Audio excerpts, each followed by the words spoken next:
मुंबई के पूर्व police commissioner Parambir Singh ने जो आरोप लगाए हैं उसको लेकर आपको बता दें, जयंत पाटिल जो कि एनसीपी के प्रदेश अध्यक्ष हैं, उनकी तरफ से बयान सामने आ गया है और उन्होंने कहा है कि इस्तीफा नहीं होगा अनिल देशमुख का। साथ ही उन्होंने कहा कि महाराष्ट्र सरकार ने यह तय किया है कि उन सभी अधिकारियों की जांच होनी चाहिए जो संदेह के घेरे में है। बाकायदा जांच की उन्होंने वकालत की, लेकिन जब उनसे अनिल देशमुख के इस्तीफे को लेकर सवाल किया गया तो उन्होंने साफ तौर पर कहा कि अनिल देशमुख के इस्तीफे की जरूरत नहीं है।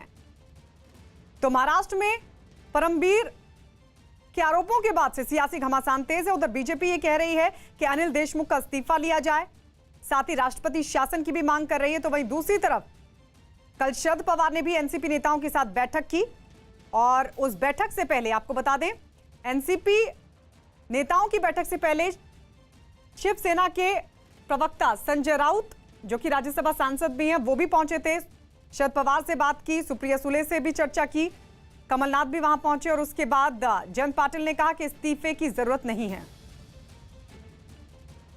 देखो, महाराष्ट्र के सरकार ने ये निश्चित किया है कि इसमें ये पूरा अच्छा तरह से इन्वेस्टिगेशन करेंगे।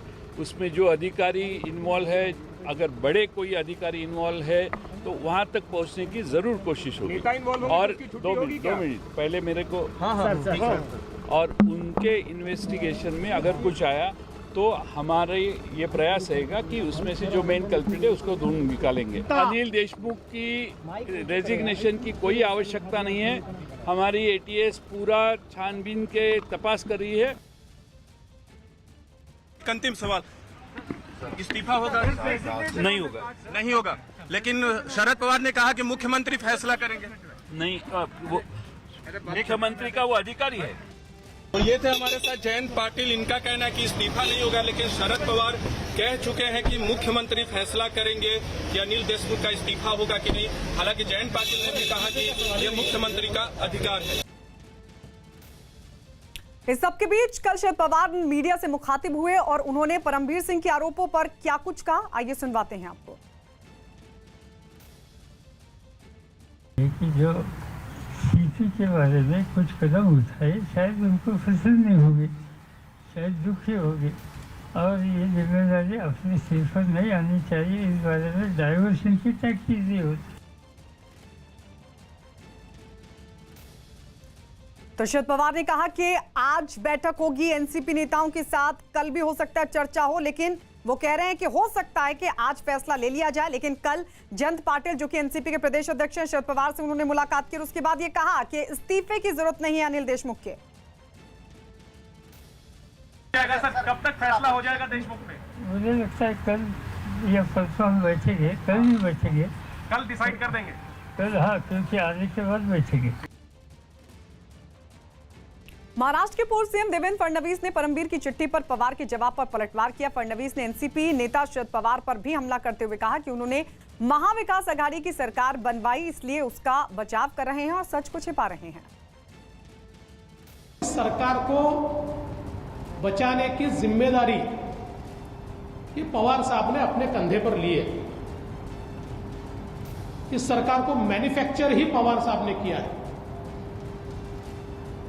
और इसलिए वो ये मानते हैं कि उनकी जिम्मेदारी है कि उनका जो प्रोडक्ट है उसको वो सेफगार्ड करे।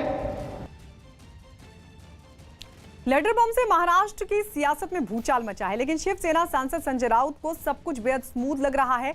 उनके मुताबिक पहले भी ऐसी चिट्ठियां लिखी जाती रही हैं। सुनिए क्या कहा संजय राउत ने। कोई हंगामा नहीं है, आपको दिल्ली में लगता होगा, लेकिन महाराष्ट्र में कोई हंगामा नहीं है, सब स्मूथ है। ऐसी चिट्ठियां लिखते हैं राजनीति में। बीजेपी कह रही है कि मुख्यमंत्री को, गृह मंत्री को इस्तीफा देना चाहिए। देखिए, बीजेपी क्या कहती है और क्या कहेगी, इसलिए सरकार नहीं चलती। सरकार का अपना एक रूल रेगुलेशन है, सरकार के पास बहुमत है, इसलिए तो हम सरकार चलाते हैं। और बीजेपी के पास बहुमत नहीं है, इसलिए वो अपोजिशन में है। तो सरकार को सरकार का काम करने दो।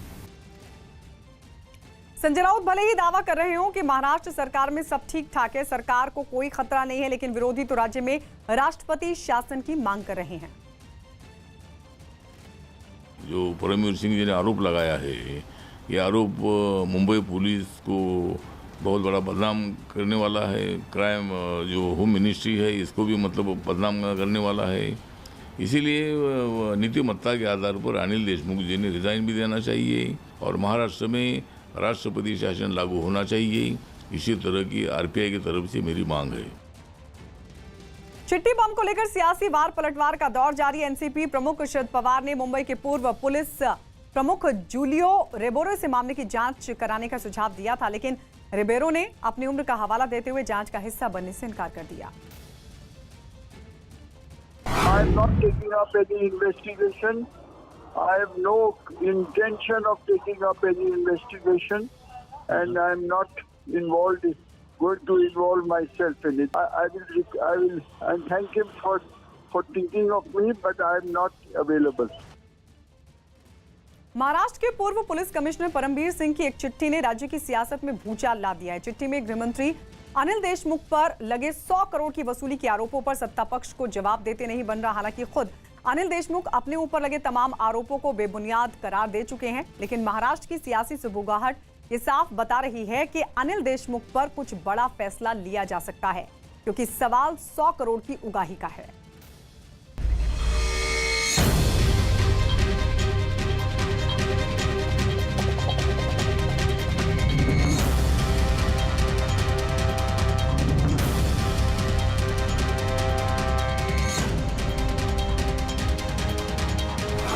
चिट्ठी बम से सियासी धमाका।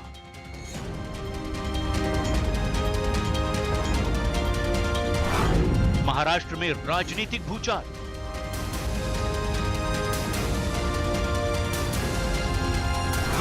आरोपों से घिरे अनिल देशमुख।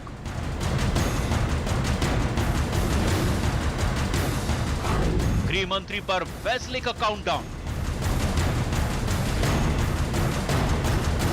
मुंबई के पूर्व पुलिस कमिश्नर परमबीर सिंह की एक चिट्ठी ने तूफान खड़ा कर दिया है। 100 करोड़ की उगाही वाली चिट्ठी में महाराष्ट्र के गृह मंत्री अनिल देशमुख पर एक के बाद एक कई आरोप लगाए गए हैं और अब इन आरोपों की आंच बुझाने की कोशिश की गई है एनसीपी के मुखिया शरद पवार की ओर से। मीडिया से मुखातिब होते हुए शरद पवार ने परमबीर सिंह को आड़े हाथ लिया। उन्होंने दावा किया कि सचिन वाजे की बहाली ना तो सीएम ने की, ना ही गृह मंत्री अनिल देशमुख ने, बल्कि सचिन वाजे को खुद परमबीर सिंह ने बहाल किया था। He was police sub-inspector. He was suspended about 16 years back, and recently he was reinstated in service. The decision to reinstate in service was neither taken by CM or Home Minister. It was taken by CP himself. Parambir Singh पर शरद पवार ने आरोप लगाते हुए दावा किया कि चिट्ठी लिखने से पहले परमबीर सिंह ने दिल्ली का दौरा किया। दिल्ली दौरे के बाद परमबीर सिंह ने गृह मंत्री पर आरोप लगाए। पुलिस कमिश्नर पद से हटाए जाने पर ऐसे आरोप लगाए गए। परमबीर सिंह ने ये लेटर लिखने की घटना घटी है, क्या आपको लगता है कुछ राजनीतिक हवा उसको मिली है और उसके चलते परमबीर सिंह ने ये लेटर लिखा है? मालूम नहीं, मेरे पास कोई इस बात का सबूत नहीं है, मगर मैंने सुना दिल्ली में आकर गए थे, जो भूतपूर्व चीफ मिनिस्टर ये भी दिल्ली में आकर गए थे, कुछ लोगों से बात की थी, उनका वो अधिकार है, मैं ना नहीं कह सकता। और इसके बाद बार वहाँ एलिगेशन शुरू हो गई कि जो सीपी के बारे में कुछ कदम उठाए, शायद उनको पसंद नहीं होगी, शायद दुखी होगी, और ये जिम्मेदारी अपने सिर पर नहीं आनी चाहिए। इस बारे में डाइवर्शन की तैकीज़ होती है। सर, कब तक फैसला हो जाएगा देशमुख पे? मुझे लगता है कल या परसों हम बैठेंगे, कल ही बैठेंगे, कल डिसाइड कर देंगे कल, हाँ, क्योंकि आने के बाद बैठेंगे। महाराष्ट्र के गृह मंत्री अनिल देशमुख पर हर महीने 100 करोड़ की वसूली का टारगेट देने के आरोप को लेकर घिरी गठबंधन सरकार अब परमबीर सिंह पर आरोप लगा रही है। एनसीपी के मुखिया शरद पवार तो यहां तक कह रहे हैं कि रिटायर्ड पुलिस अधिकारी से इसकी जांच करवाई जाए।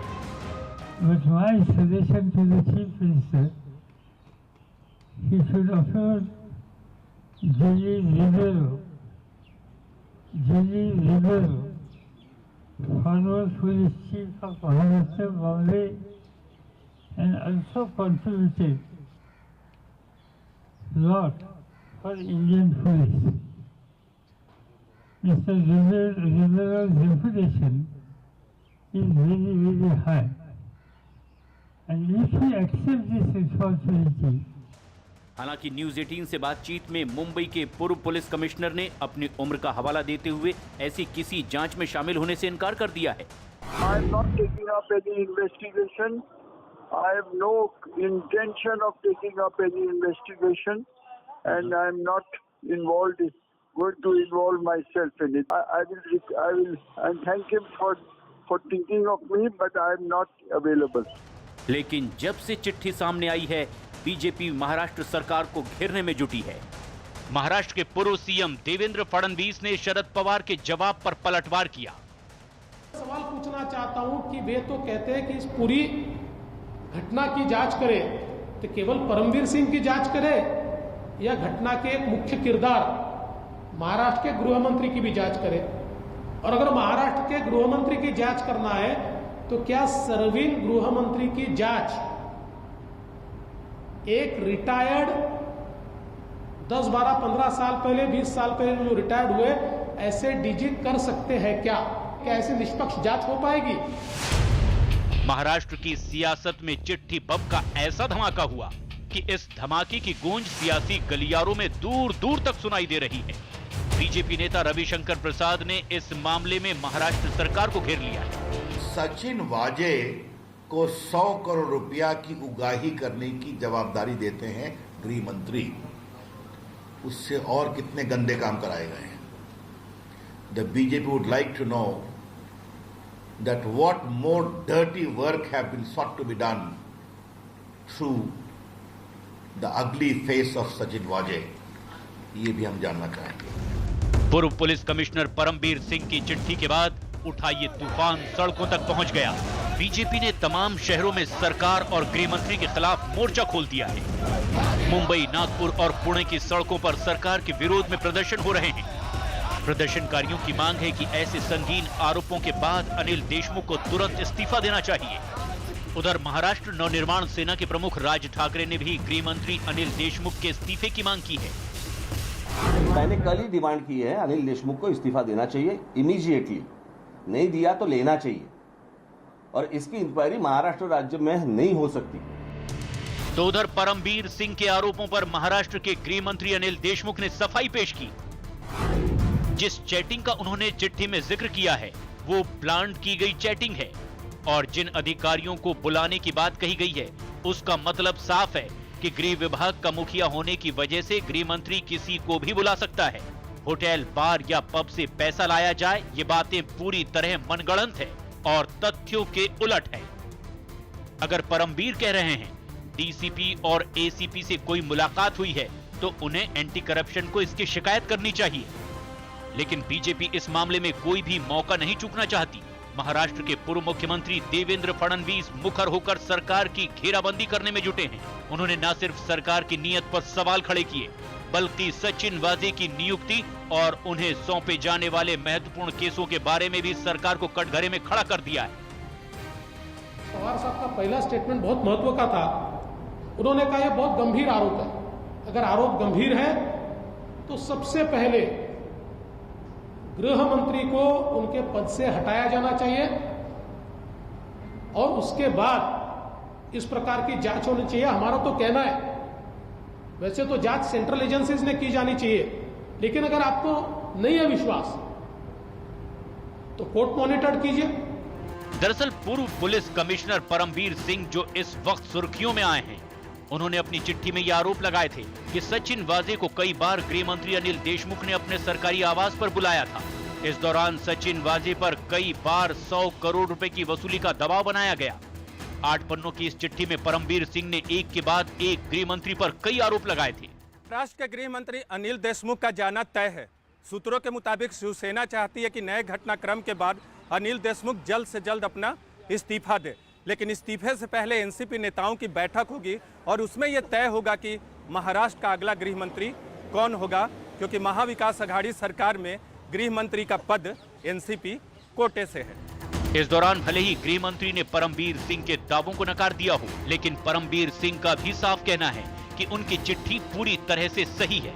यही वजह है कि विरोधियों ने महाराष्ट्र सरकार को बुरी तरह से घेर लिया है।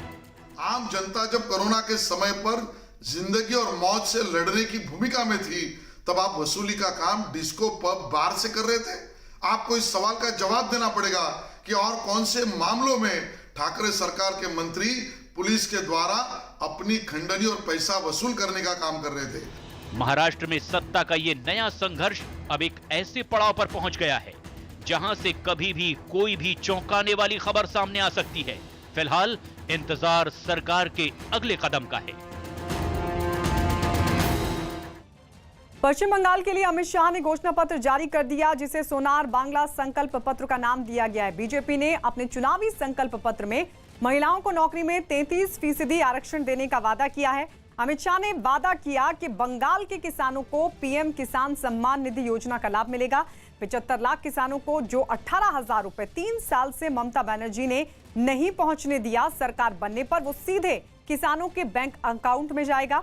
बीजेपी के संकल्प पत्र में यह भी वादा किया गया कि मछुआरों को हर साल 6,000 रुपए दिए जाएंगे। साथ ही लड़कियों को मुफ्त शिक्षा दी जाएगी। बीजेपी ने घुसपैठ पर पूरी तरह लगाम लगाने का भी वादा किया और साथ ही गौ तस्करी पर लगाम लगाने का भी प्रॉमिस किया। हम राज्य सरकार की सभी नौकरियों में महिलाओं को 33% आरक्षण देकर महिलाओं को आगे बढ़ाने का काम। हम पीएम किसान सम्मान निधि योजना को आगे बढ़ाते हुए 75 लाख किसानों को जो 18,000 रुपया 3 साल से ममता दीदी ने नहीं पहुंचाया है, वो एक साथ कोई कट मनी के बगैर सीधा इनके बैंक अकाउंट में ट्रांसफर करने का काम किया। और उसके बाद हर साल भारत सरकार के 6,000 रुपया जो आता है, इसके अंदर राज्य सरकार का 4,000 रुपया जोड़कर 10,000 रुपया किसानों को देने का काम करें। सभी मत्स्य पालकों को, मछुआरों को प्रतिवर्ष 6,000 रुपये की सहायता देने का काम ये भारतीय जनता पार्टी की सरकार करेगी। हमने तय किया है कि 70 साल से जो शरणार्थी यहां पर आकर बसे हैं, जिनको इनके मन में दर्द है कि हम वहां से शरणार्थी बनकर आए, आज हमारी नागरिकता नहीं है। 70 साल से वो अवैध तरीके से रहे हैं। सिटीजनशिप पहली ही कैबिनेट में लागू कर वो सभी को नागरिकता देने का काम ये भारतीय जनता पार्टी की है। मुख्यमंत्री शरणार्थी कल्याण योजना के तहत प्रत्येक शरणार्थी परिवार को 5 साल तक डीबीटी से 10,000 रुपया प्रतिवर्ष हम ट्रांसफर करने का काम करेंगे, जिससे सम्मान पूर्वक वो रिहेबिलिट हो पाए। ओबीसी आरक्षण की सूची में महिष्य, तिल्ली और अन्य हिंदू समुदाय जो रह गए हैं, उनको समाविष्ट करने का काम भी ये भारतीय जनता पार्टी की बनने वाली सरकार करेगी। बंगाल विधानसभा चुनावों को लेकर बीजेपी ने अपने घोषणा पत्र का ऐलान कर दिया है। सोनार बांग्ला संकल्प पत्र 2021 के टाइटल से जारी किए गए इस संकल्प पत्र के बारे में पार्टी ने दावा किया है कि इसे 2 करोड़ लोगों के सुझाव के आधार पर तैयार किया गया है। दावा तो यह भी किया जा रहा है कि इस संकल्प पत्र में लिखी बातें न सिर्फ सोनार बांग्ला की कल्पना को साकार करने वाली हैं, बल्कि बंगाल के हर तबके तक इस संकल्प पत्र में लिखी योजनाओं को पहुंचाया जाएगा।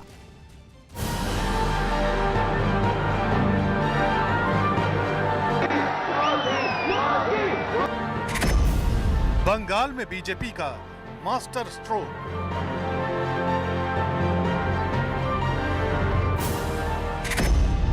बीजेपी का बंगाल कल्याण का संकल्प।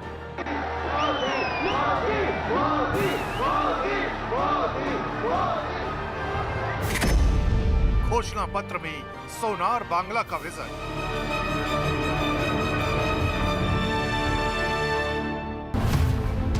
बंगाल के चुनावी समर में देश की सबसे बड़ी पार्टी बीजेपी ने अपने घोषणा पत्र का ऐलान कर दिया है।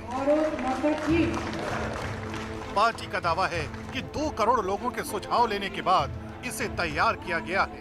और ये महज एक घोषणा पत्र नहीं बल्कि बंगाल के विकास का संकल्प पत्र है, जिसे नाम दिया गया है सोनार बांग्ला संकल्प पत्र 2021। घोषणा पत्र की जगह हमने संकल्प पत्र नाम देना उचित कहा है, क्योंकि एक संकल्प है पार्टी का कि आगे हम कैसे सोनार बांग्ला बनाएंगे, आगे पश्चिम बंगाल की जनता की अपेक्षाओं को हम किस तरह से इसकी पूर्ति करेंगे। ये संकल्प पत्र जारी करते हुए बीजेपी ने बंगाल के हर तबके का ख्याल रखा है। बीजेपी के संकल्प पत्र के मुताबिक महिलाओं को नौकरी में 33% आरक्षण दिया जाएगा, सार्वजनिक बसों में महिलाओं को मुफ्त यात्रा मिलेगी, सभी महिलाओं को पीजी तक मुफ्त शिक्षा दी जाएगी। इसके अलावा किसानों को पीएम किसान सम्मान निधि योजना का लाभ मिलेगा। फसल के उचित दामों के लिए 5,000 करोड़ के फंड की व्यवस्था की जाएगी। मछुआरों को हर साल 6,000 रुपए दिए जाएंगे। पहली कैबिनेट बैठक में आयुष्मान योजना को मंजूरी दी जाएगी। हम राज्य सरकार की सभी नौकरियों में महिलाओं को 33% आरक्षण देकर महिलाओं को आगे बढ़ाने का काम। हम पीएम किसान सम्मान निधि योजना को आगे बढ़ाते हुए 75 लाख किसानों को जो 18,000 रुपया 3 साल से ममता दीदी ने नहीं पहुंचाया है, वो एक साथ कोई कट मनी के बगैर सीधा इनके बैंक अकाउंट में ट्रांसफर करने का काम किया। बीजेपी ने संकल्प पत्र के जरिए बंगाल के हर मुद्दे को छूने की कोशिश की है। पार्टी का दावा है कि संकल्प पत्र में बंगाल के विकास का विजन है। इतना ही नहीं, इस संकल्प पत्र के जरिए पार्टी ने बंगाल की उन तमाम समस्याओं को दूर करने का भी दावा किया है जिन्हें दूर करने के लिए कभी विचार नहीं किया गया। मसलन संकल्प पत्र में इस बात का जिक्र किया गया है कि बंगाल में घुसपैठ पर पूरी तरह लगाम कसी जाएगी, गौ तस्करी के खिलाफ सख्ती से पेश आया जाएगा, दुर्गा पूजा, सरस्वती पूजा के लिए कोर्ट नहीं जाना पड़ेगा, 70 साल से बसे शरणार्थियों को नागरिकता मिलेगी, पहले 5 साल तक शरणार्थियों को आर्थिक मदद दी जाएगी। व्यक्ति क्या सीमा पार से परिंदा भी पैर न मार पाए, इस तरह की सीमा सुरक्षा की व्यवस्था। घुसपैठ को पूर्णतया बंद करने का काम बनने वाली भारतीय जनता पार्टी की बंगाल सरकार करेगी और समयबद्ध तरीके से बॉर्डर फेंसिंग को स्ट्रेंथनिंग करना, आउटपोस्टों को स्ट्रेंथनिंग करना, सीसीटीवी सर्वेलेंस से थानों को जोड़ना और थानों की घुसपैठ जब होती है तो जिम्मेदारी तय करना, ये सारे काम हम करेंगे।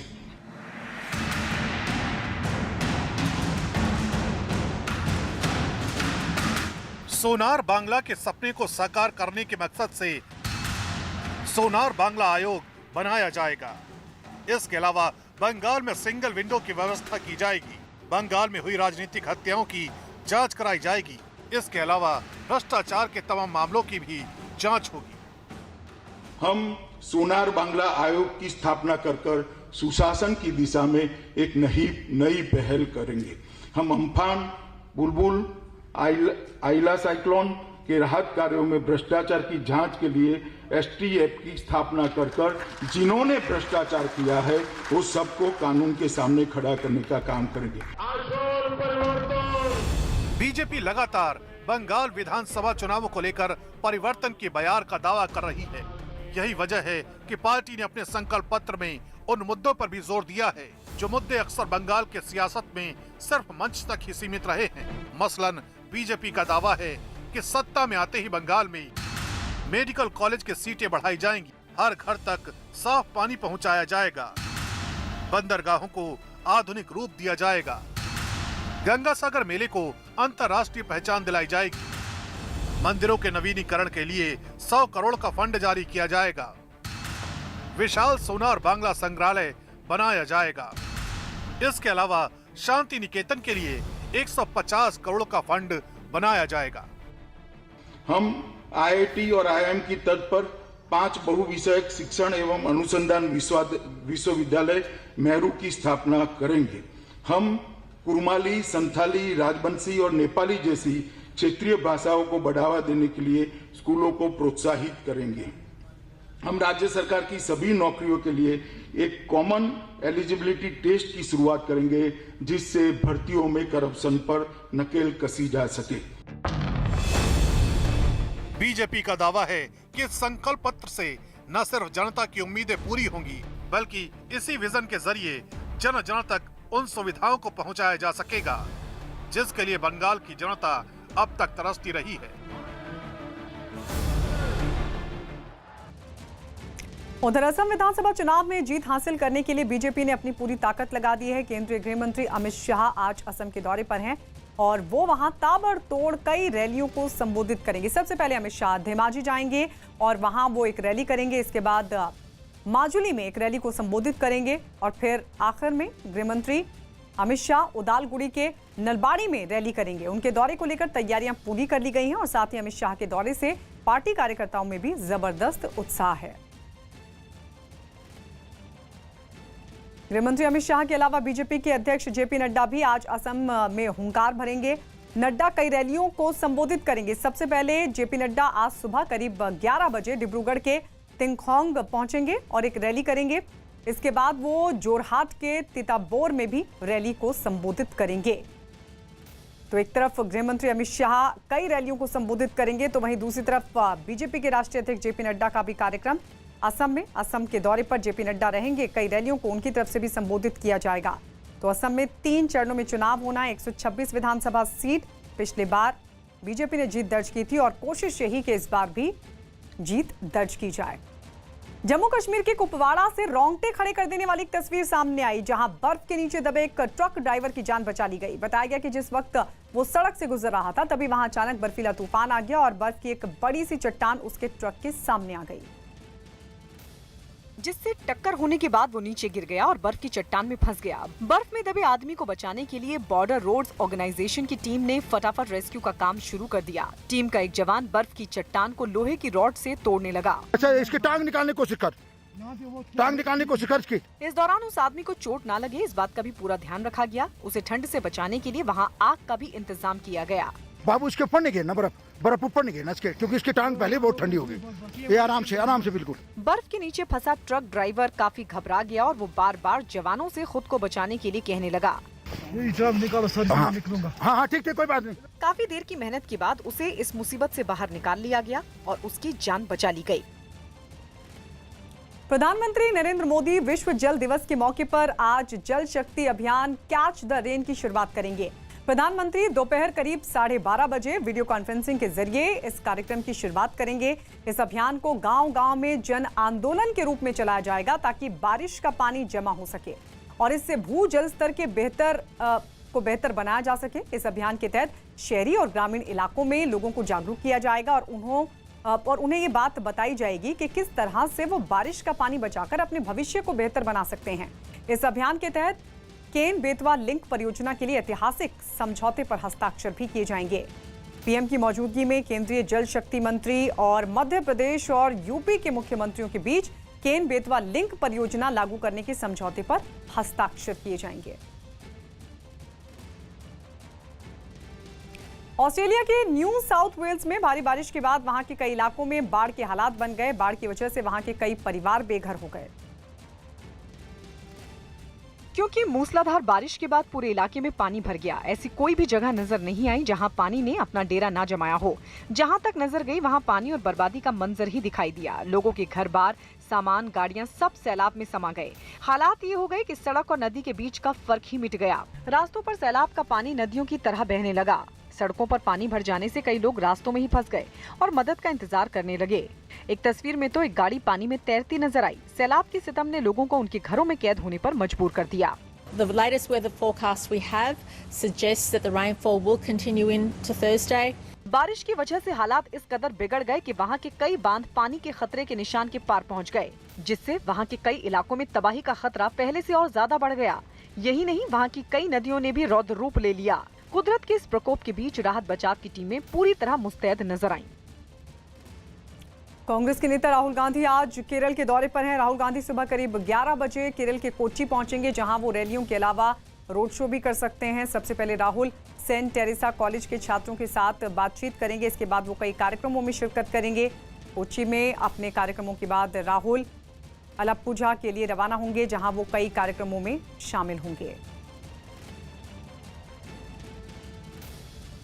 और इस वक्त एक बड़ी खबर जम्मू कश्मीर के शोपिया से, जहां सुरक्षा बल को मिली बड़ी सफलता। मुठभेड़ के दौरान जवानों ने 2 आतंकियों को ढेर कर दिया।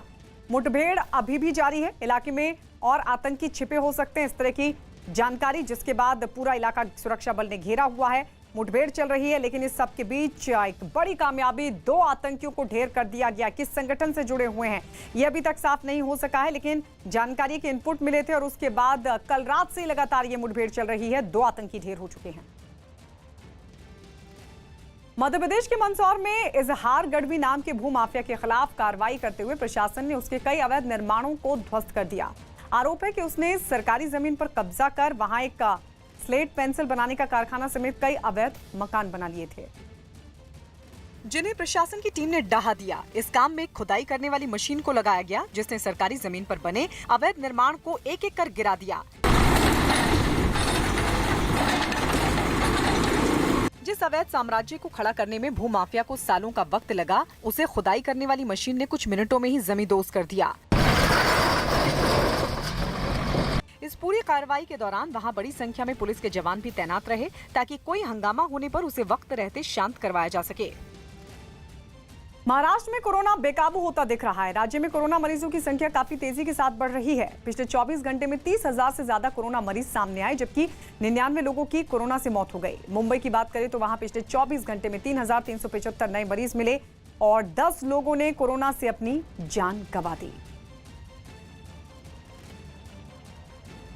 इजराइल के यरूशलेम में चुनाव से ठीक पहले वहां के प्रधानमंत्री बेंयामिन नेतन्याहू के खिलाफ विरोध प्रदर्शन तेज हो गए।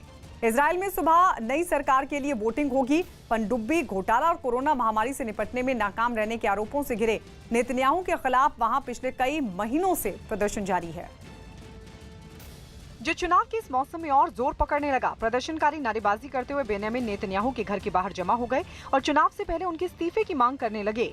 इस दौरान सभी के हाथों में नेतन्याहू के खिलाफ नारे लिखे पोस्टर और बैनर भी नजर आए। प्रदर्शन में शामिल लोगों ने नेतन्याहू पर भ्रष्टाचार का आरोप लगाते हुए उनके विरोध में खूब नारे लगाए।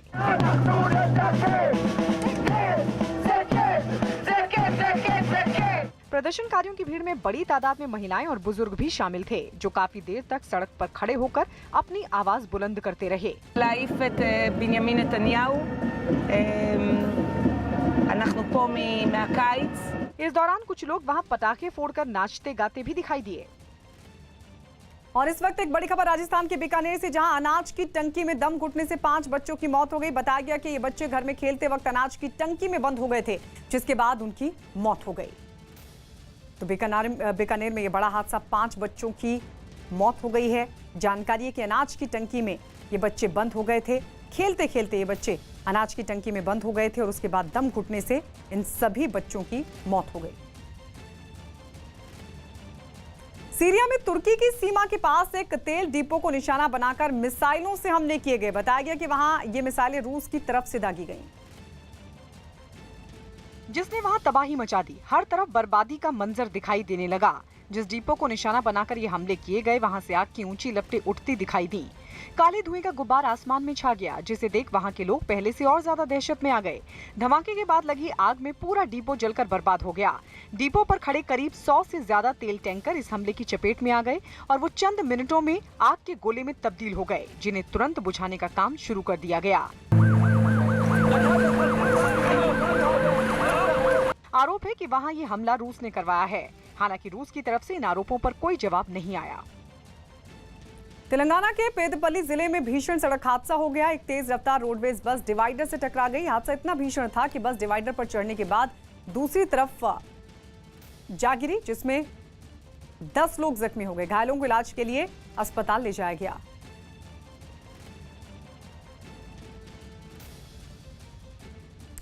उधर कोरोना के मामले लगातार बढ़ रहे हैं और सिर्फ महाराष्ट्र ही नहीं बल्कि दिल्ली में भी कोरोना के बढ़ते मामलों ने लोगों को एक बार फिर से दहशत से भर दिया है। दिल्ली में लगातार दूसरे दिन 800 से ज्यादा कोरोना के नए मरीज सामने आए। राजधानी में पिछले 24 घंटे में कोरोना के 823 नए मरीज मिले, जबकि एक आदमी की मौत हो गई।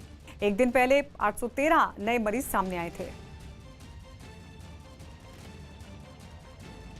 ब्रिटेन में वहां की पुलिस को पहले से ज्यादा अधिकार देने वाले एक बिल के खिलाफ हिंसक प्रदर्शन शुरू हो गए। इस बिल में पुलिस को वहां की सड़कों पर होने वाले प्रदर्शन को रोकने के लिए पहले से ज्यादा अधिकार दिए गए हैं, जिसे अगले कुछ दिनों में वहां की संसद में पेश किया जाएगा।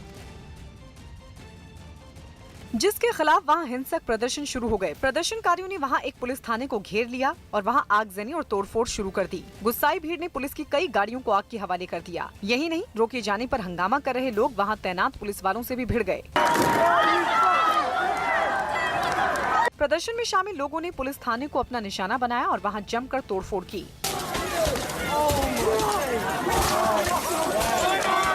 बात यही नहीं रुकी, उग्र भीड़ ने पुलिस थाने के अंदर पटाखों से हमला करने की कोशिश भी की, लेकिन पटाखे उड़कर उल्टा उन्हीं की तरफ फटने लगे। प्रदर्शनकारियों को रोकने की पुलिस की सारी कोशिश धरी की धरी रह गई। लाख कोशिशों के बाद भी भीड़ का हंगामा शांत नहीं हुआ। ऐसा लगा मानो सड़कें जंग का मैदान बन गई हों। इस हिंसक प्रदर्शन में पुलिस के जवानों समेत कई लोग घायल हो गए। और इस वक्त एक बड़ी खबर, जम्मू कश्मीर के शोपियां में चल रही मुठभेड़ से जुड़ी बड़ी खबर यह कि अब तक 3 आतंकी ढेर किए जा चुके हैं। आपसे थोड़ी देर पहले यह जानकारी मिल रही थी कि 2 आतंकियों को ढेर कर दिया गया। अब एक और बड़ी कामयाबी, एक और आतंकी को ढेर कर दिया गया, यानी अभी तक कुल 3 आतंकी मारे गए हैं। शोपियां में ये मुठभेड़ चल रही थी, इनपुट्स मिले थे कई आतंकी छिपे हो सकते हैं, जिसके बाद 2 आतंकी ढेर और उसके बाद एक और कामयाबी, 3 आतंकियों को ढेर कर दिया गया। लेकिन अभी भी चल रही है मुठभेड़, क्योंकि पूरे इलाके को सुरक्षा बल ने घेरा हुआ है। रिफत हमारे सहयोगी जुड़ गए हैं ज्यादा जानकारी के साथ। क्या अपडेट रिफत? गायत्री, बिल्कुल अभी भी ऑपरेशन चल रहा है। जहां मकान में मिलिटेंट छुपे हुए थे उसमें भी आग लग गई है और अभी ये कहा जा सकता है कि ऑपरेशन में टाइम लग सकता है। 3 मिलिटेंटों के मारे जाने की फौज ने पुष्टि की है। पहले पुलिस ने 2 मिलिटेंटों के मारे जाने की पुष्टि की थी। जिस तरीके से पहले ही बताया गया था कि 4 मिलिटेंट हो सकते हैं वहां पे मकान में, तो 3 मिलिटेंटों के मारे जाने की जो खबर है, अभी ऑपरेशन जारी है। हो सकता है कोई और मिलिटेंट भी वहां पे छुपा हो, जिसके साथ अभी टाइम लग सकता है मुठभेड़। आतंकियों की तरफ से क्या अभी भी किसी तरह की फायरिंग की खबर रिफत? क्योंकि उससे ये अंदाजा लगेगा कि सिर्फ 3 ही थे या फिर औरों की भी अभी भी संभावना बनी हुई कि और भी आतंकी वहां हो सकते हैं। और जो ये 3 आतंकी ढेर हुए हैं, अब इनके बारे में कोई जानकारी मिल पा रही है किस संगठन से जुड़े? देखिए गायत्री, अभी आइडेंटिफिकेशन एसर्टेन नहीं हुई है। जैसा कि मैंने कहा कि आग लगी है मकान में और जब आग बुझेगी उसके बाद फिर से सर्च ऑपरेशन शुरू किया जाता है। मलबे के नीचे भी बॉडीज मिलती हैं।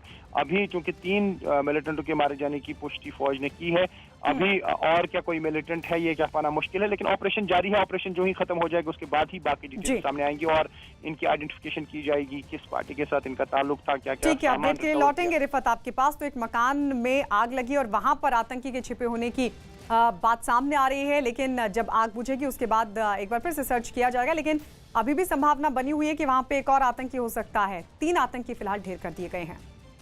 और आइए बढ़ते आगे। दिल्ली के रोहिणी इलाके में किराए के मकान में रह रही एक महिला पर बच्चे की हत्या का आरोप लगा, जिसके बाद पुलिस ने उसे गिरफ्तार कर लिया। आरोप यह है कि इस महिला ने अंधविश्वास के चक्कर में बच्चे की हत्या कर दी और शव को बोरे में रखकर फेंक दिया।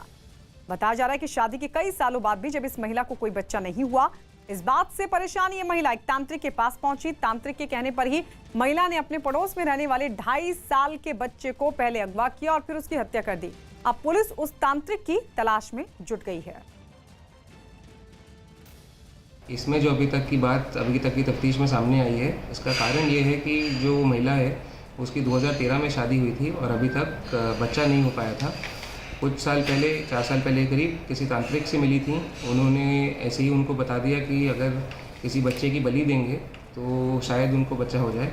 ये बात उनके जहन में बसी हुई थी और उसके कारण अभी इन्होंने ये वारदात को अंजाम दिया। राजस्थान में कोरोना के मामले बढ़ने के बाद गहलोत सरकार ने कई बड़े फैसले लिए। अजमेर, जयपुर, जोधपुर और उदयपुर समेत 8 शहरों में नाइट कर्फ्यू लगा दिया गया है। साथ ही राज्य के शहरी इलाकों में रात 10 बजे के बाद बाजार बंद करने का आदेश दिया गया। इतना ही नहीं, 25 मार्च से दूसरे राज्यों से आने वाले लोगों को 72 घंटे के भीतर ही कोरोना की नेगेटिव रिपोर्ट देनी होगी और जो लोग नेगेटिव रिपोर्ट नहीं लाएंगे उन्हें 15 दिनों के लिए क्वारंटीन में रहना होगा। राजस्थान के अलवर से एक चौंकाने वाली तस्वीर सामने आई, जहां एक ट्रक में भीषण आग लग गई और बताया गया कि मोटरसाइकिलों से लदा ये ट्रक बिजली के तारों से टकरा गया, जिसके बाद उसमें भीषण आग लग गई। कुछ ही देर में इस आग ने पूरे ट्रक को अपनी चपेट में ले लिया, जिसकी लपटें दूर से ही दिखाई दे रही थी, जबकि आसमान में धुआं फैल गया। आग लगने की जानकारी के बाद दमकल कर्मी वहां पहुंचे और काफी कोशिशों के बाद आग को बुझा लिया गया, लेकिन तब तक काफी देर हो चुकी थी।